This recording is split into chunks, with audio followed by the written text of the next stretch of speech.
Hey guys, Trunk here with a brand new GoPro HERO4 Session camera. Today I'm going to show you how to mount on a Cookie G3 helmet and just give you some advice on how to make it as snag resistant as possible. The GoPro Session comes with a bunch of mounts, as you can see right here. We got the standard frame, we got the low profile frame, we got the ball mount, and we got the low profile frame J mount. Today we're going to focus on the low profile mount. It's this mount and this mount.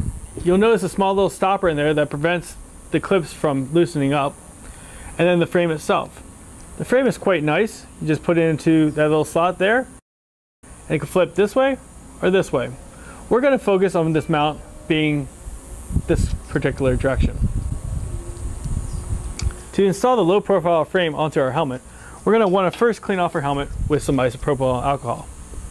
Right here I just have a small little swab of alcohol. And all I do is tear this up, clean up. I'm going to pick pretty much right at this point here, and that's about where I'm going to mount my camera. So we're going to clean our helmet first. I'm going to fix the low profile mount to this mount. We're going to pull this up to let it go through. Then you can lock it in place if you want to. So basically this is how I'm going to want this mount on my helmet. I have found that pretty much if we follow the peaks right here, that's more or less where I want to mount this. So what I'm going to do now is remove the VHB tape. I'm going to bring the helmet, look at it square in my face. I personally like choosing this vent and choosing the vent on the back as the center lines. The two peaks. And then it doesn't need to be exactly perfect, but I could eyeball it. Pick that peak there, right about there. And then I'm going to just lay it on there, but not press. I'm going to take a look at it really quick. And then it's easier if we put the camera in it. Close it up. That looks about square to me. I'm just going to press it down and shimmy it side to side. You can see it's pretty much right about the peak there, right about there. Pretty much centered. Now the only thing I want to know about is in photo mode, I'm going to see the helmet a little bit here. If we tilt the camera up slightly, now we have a nice little snag point. So if you're going to shoot photos and some of that, we're going to want to put something in there.